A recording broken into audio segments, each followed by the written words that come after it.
You heard the news, but chances are you missed what it actually means. On the surface, this appeared to be just another corporate milestone, another facility receiving recognition, another company announcing achievements in operational performance. But that interpretation misses the point entirely, and it completely overlooks why officials in Washington suddenly find themselves in an awkward position. What unfolded at this Canadian manufacturing site is not about accolades. It is about influence, strategic positioning, and the silent dismantling of a belief that has defined North American industrial strategy for generations. The belief that manufacturing supremacy naturally resides below the 49th parallel, and that everyone else should simply be thankful for the opportunity to contribute. That belief just shattered, and it shattered where everyone could see it. Here is how the story was officially presented. A Canadian automotive operation achieved a level of quality recognition that surpassed every comparable facility globally. Not just impressive numbers, but a performance record that eclipsed plants across the United States, facilities in Japan, and operations everywhere else. The highest performing automotive manufacturing complex on the planet operates in Cambridge, Ontario. And if your analysis stops there, it reads like a pleasant success story. Talented employees, competent leadership, an organization executing well, applause all around. But that surface level reading ignores the detail that actually carries weight. This achievement did not occur in a vacuum. It emerged within one of the most interconnected, politically charged, and economically critical sectors in North America. Automobiles represent far more than transportation. Automobiles embody trade frameworks, logistics networks, employment regulations, territorial development strategies, and economic planning compressed into physical form. And the instant Canada established itself as the worldwide standard for performance within that framework, something substantially larger transformed. Because for generations, the arrangement was understood to function like this. The United States would maintain its position as the undisputed focal point. Canada would cooperate, manufacture components, accommodate production facilities, capitalize on geographic proximity, but never truly surpass the center. Economic integration was designed to strengthen American preeminence, not undermine it. What this automotive manufacturer just revealed is that integration does not inherently favor scale or influence. It favors precision, capital allocation, and sustained dedication. And Canada pursued those elements methodically, while Washington remained preoccupied with rhetorical battles over import barriers and attributing blame to laborers for failures originating in executive suites.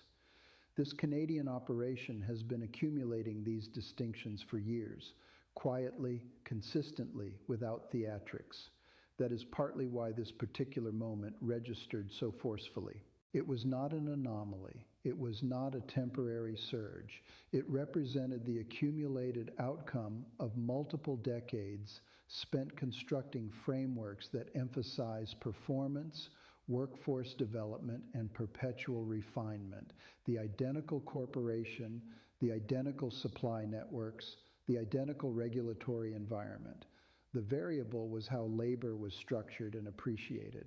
And here is where the apprehension emerges.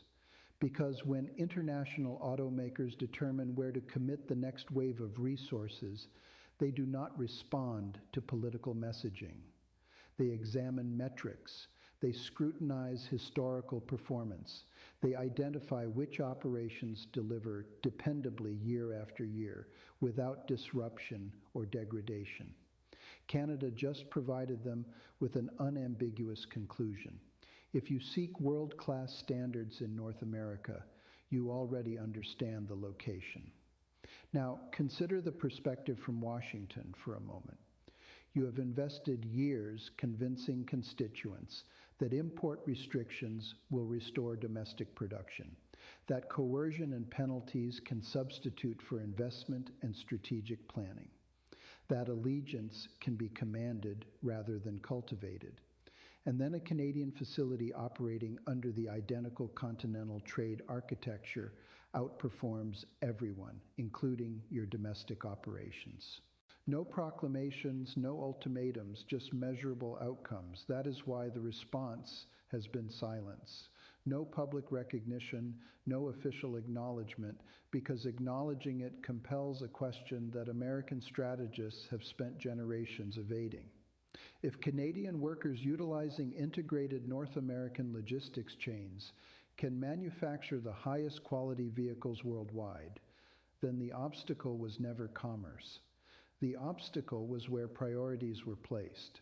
And that is the element you were not meant to consider when you encountered the headline, because once you begin examining that question, the entire political narrative surrounding manufacturing starts to decompose. For years, American workers were informed that their employment vanished because competitors engaged in unfair practices. Another nation suppressed compensation. Another government provided inappropriate support. Another facility appropriated what rightfully belonged elsewhere. That narrative carries emotional resonance, but it lacks economic depth.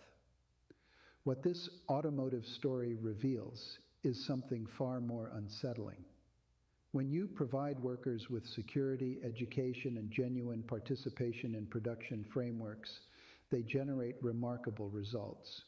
When you regard labor as an expense to be reduced rather than a resource to be cultivated, performance eventually deteriorates, regardless of how much patriotic symbolism surrounds the facility entrance. The Canadian operations did not thrive because Canada possesses some inherent advantage. They thrived because of deliberate decisions, long horizon investment instead of quarterly anxiety, collaborative employment relationships instead of perpetual confrontation, public strategy that regarded manufacturing as a national competency rather than a political instrument. These are not mysteries. They are extensively documented. They are simply disregarded in environments where authority has migrated away from production and toward financial engineering. And that delivers us to the genuine reason this development created unease in Washington. It arrives at the most inopportune moment. Trade discussions are strained. Import barrier threats have re-entered the conversation. Automotive origin requirements are being renegotiated behind closed doors. Political figures desire leverage, and suddenly Canada possesses a form of leverage that cannot be eliminated through sanctions: credibility, demonstrated capability, evidence. When Canada participates in negotiations now, it does not arrive as a subordinate partner requesting market access. It arrives as the territory where exceptional performance already exists. That transforms the dynamic of the dialogue because it means that threatening disruption does not exclusively harm Canada. It jeopardizes the highest functioning components of the entire apparatus. It threatens the precise facilities global manufacturers depend upon to safeguard their reputation. And this is where the economic architecture reveals its underlying mechanics. Investment capital responds to returns, not propaganda. If Canadian facilities generate superior quality with fewer defects, fewer product recalls, and elevated customer approval, capital will pursue that performance. Regardless of what politicians broadcast on television, you cannot impose tariffs to overcome excellence. You cannot intimidate investment toward locations where the foundational frameworks do not enable it. This is why the media interpretation fails so dramatically. It processes this like a competitive sports narrative. Canada succeeds, America fails. Display the scoreboard. But that completely misses the actual lesson. The lesson is that industrial results are not determined by rhetoric. They are determined by institutions, educational infrastructure, workplace governance, supply chain synchronization, strategic planning horizons.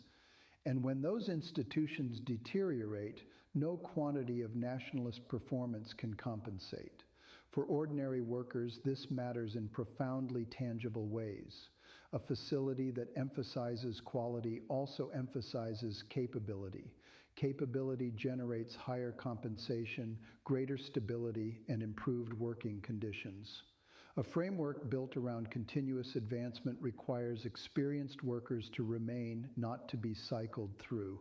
That creates communities where manufacturing employment supports middle-class existence instead of confining people in permanent insecurity. Contrast that with what has transpired in many American manufacturing communities. Facilities reopen with public ceremonies, then quietly automate, relocate operations, or close again. Workers are instructed to be adaptable, appreciative, and patient, while executives collect performance bonuses for expense reduction. Quality failures are attributed to individuals instead of frameworks. Training allocations are eliminated, and when the predictable breakdowns arrive, the responsibility is assigned anywhere except where the strategic decisions were formulated. This automotive story penetrates that confusion. It demonstrates that deterioration is not unavoidable. It is selected, and excellence is not coincidental. It is constructed. Canada did not accidentally arrive at this standing. It earned it across decades by declining to dismantle the foundations of production in pursuit of immediate gains. That is why this moment signifies far beyond one corporation or one recognition. It compels us to acknowledge a fundamental truth about contemporary capitalism. The system compensates those who extract value rapidly, even when it compromises long-term capacity. But occasionally, an exception demonstrates that another trajectory is achievable. And when that occurs, it exposes how vulnerable the prevailing narrative actually is. Washington's discomfort is not about Canada achieving success. It is about the story no longer maintaining coherence. The story that claims authority naturally belongs to those who communicate loudest, threaten most aggressively, and invest least in the people who actually execute the work. Once that story fractures, the implications propagate quickly. Because if quality, dependability, and sustained performance are the authentic drivers of industrial achievement, then numerous policy selections suddenly appear indefensible. Generations of tax reductions for corporations that did not reinvest. Generations of diminished labor protections marketed as flexibility. Generations of public funds distributed with no conditions attached. All of it rationalized by the assertion that no alternative existed in a globalized environment. What the Canadian automotive sector demonstrates is that an alternative always existed. It simply required political determination and a different comprehension of who actually generates value. This is where we must trace the capital and the authority. Automotive manufacturing did not contract in the United States because workers forgot their skills. It contracted because the ownership architecture of the sector transformed. Financialization redirected priorities away from production towards stock valuation, expense reduction, and executive remuneration. Facilities were no longer assessed primarily on their output, but on how inexpensively they could produce it this quarter. Education became an expenditure, maintenance became discretionary, experience became disposable. Quality became something you addressed later, typically with a recall. In Canada, the incentives aligned differently, not flawlessly, but differently enough to generate impact. Governments regarded automotive manufacturing as a strategic domain. Unions preserved negotiating authority. Educational pathways remained functional. Corporations desiring long-term market presence had to demonstrate long-term commitment. Over time, that produced something uncommon in modern capitalism: consistency. And consistency is not mundane. Consistency is generative. When workers understand they will still have employment next year, they invest in their expertise.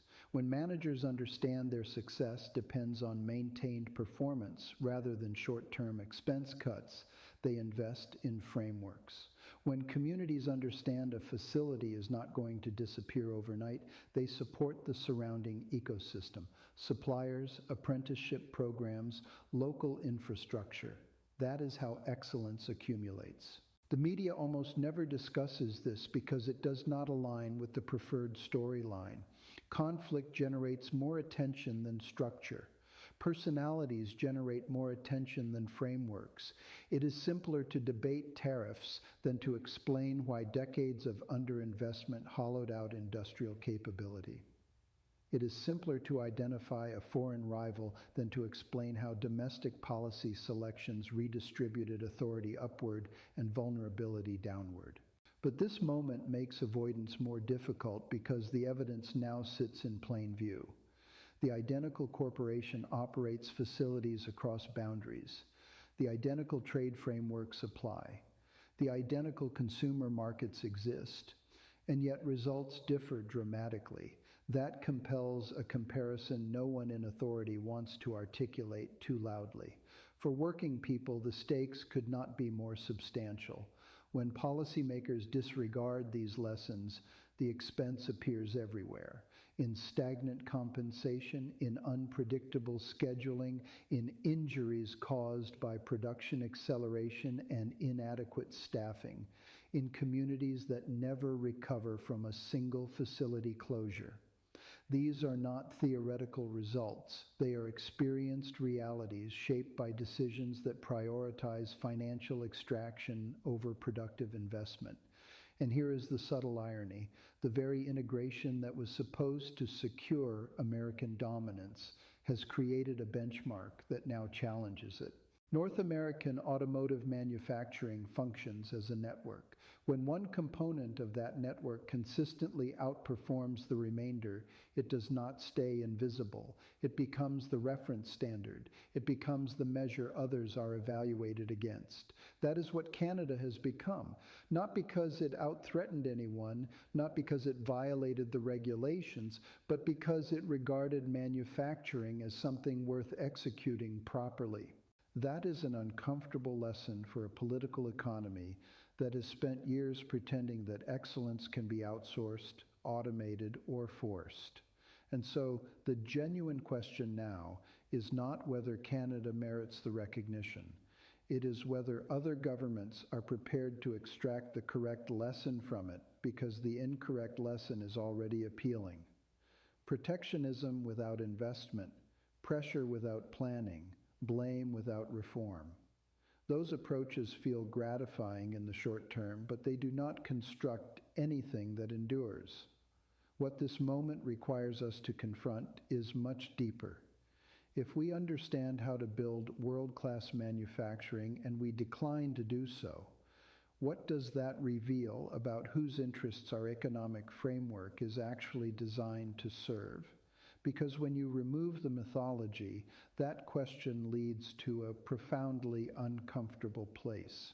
It leads to the recognition that many of the failures we accept as inevitable are in fact advantageous for someone. Insecurity is not a byproduct. It is a structural element. A workforce that is perpetually concerned about terminations, facility closures, and benefit reductions is simpler to control. Communities that rely on a single employer are simpler to pressure. Governments that fear capital departure are simpler to manipulate. The Canadian automotive story matters because it disrupts that dynamic, even if only within one sector. Examine what had to exist for this result to be achievable.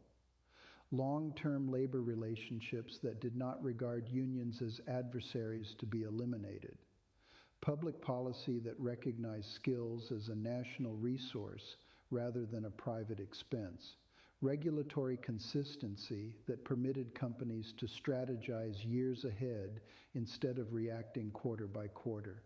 None of this is extreme. It is simply incompatible with an economic model that prioritizes short-term returns above everything else. That is why the silence from Washington is so illuminating. Acknowledging Canada's achievement would require acknowledging that American decline was not predetermined.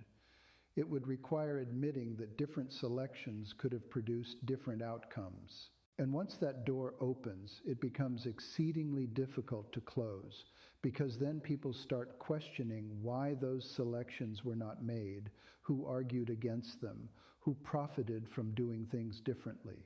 This is where class authority quietly enters the discussion. Financial interests benefit when production is regarded as expendable. Executives benefit when expense reduction is compensated more than craftsmanship. Political careers benefit when symbolism replaces substance.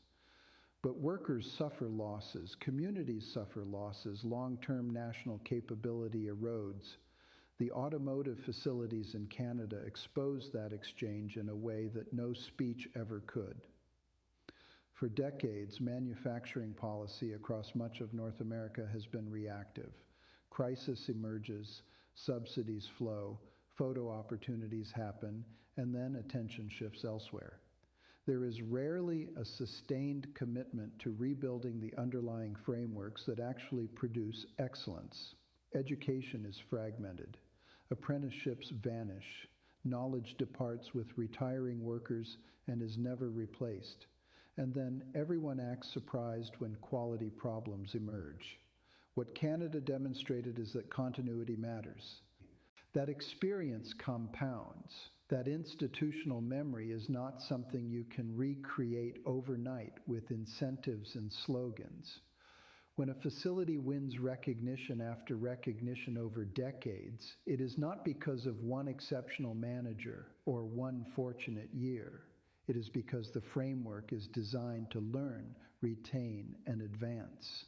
And here's the element that should genuinely make policymakers uneasy. This achievement did not require severing from the global economy. It did not require isolation. It occurred inside an open, integrated, competitive marketplace, which means the justification that global competition makes elevated standards impossible simply does not hold up. It was never about feasibility. It was about priorities.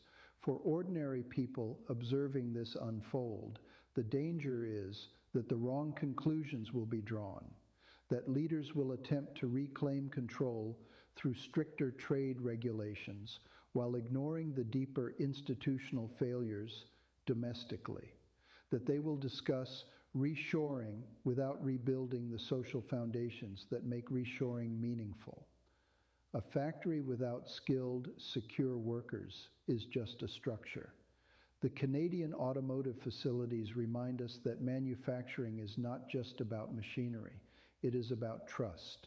Trust that effort will be compensated. Trust that improvement will be valued. Trust that the future is something you are permitted to plan for. Remove that trust, and no amount of pressure can compel excellence into existence. And so this moment stands as a reflection, not just for Washington, but for every society that claims to value productive work while quietly undermining the conditions that make it achievable. The reflection is uncomfortable because it displays choices, not destiny. It shows what happens when a framework is aligned around long-term value rather than short-term extraction.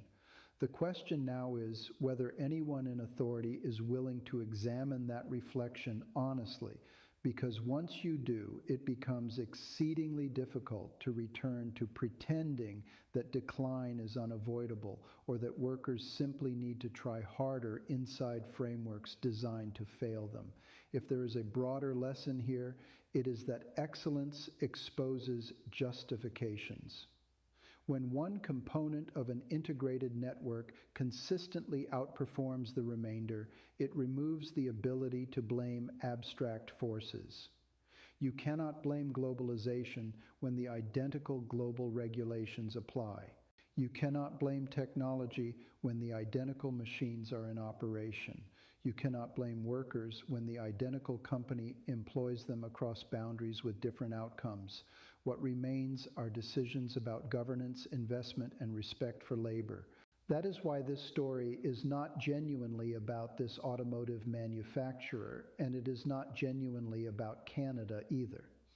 It is about the kind of capitalism we have constructed and the kind we keep insisting is the only one achievable. A capitalism that compensates extraction over production will always struggle to deliver quality. A capitalism that regards workers as interchangeable inputs will always undermine its own capability, and then it will turn around and blame those very workers for the outcomes. The Canadian facilities demonstrate that a different configuration is not only achievable, but competitive. In fact, it is more than competitive. It establishes the standard others now must pursue. That should compel a reconsideration of industrial policy across the continent. But reconsidering policy is challenging when it threatens established interests. It is much simpler to change the subject, escalate a trade dispute, or frame the issue as a national rivalry instead of a systemic breakdown.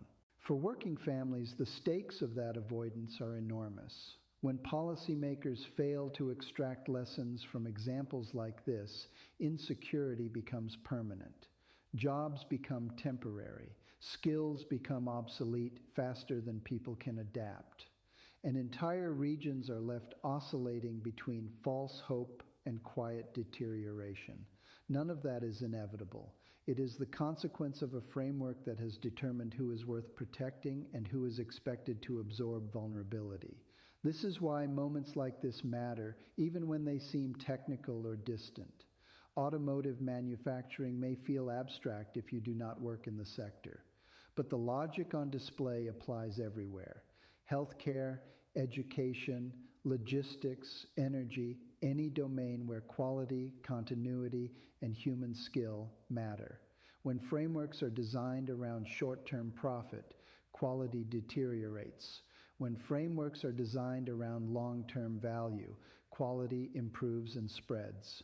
The silence from American political leaders is not just embarrassment, it is uncertainty. Because acknowledging this achievement opens a door they do not control, a door that leads to questions about labor rights, public investment, and the role of the state in shaping markets. Questions that challenge decades of ideology, questions that cannot be answered with slogans. And yet those questions are already being asked by workers, whether anyone in authority likes it or not. Why does one facility offer stability while another offers precarity? Why does one country invest in skills while another relies on turnover? Why are quality outcomes so uneven when the inputs are supposedly identical? These are not radical questions, they are rational ones. And the longer they go unanswered, the harder it becomes to maintain the fiction that the current arrangement is the only one possible. Because once people see that excellence is achievable, that stability is feasible, that dignity at work is not a luxury but a choice, the entire architecture of justification begins to collapse. And that collapse is what Washington fears most. Not Canadian success, but American recognition of what that success actually means.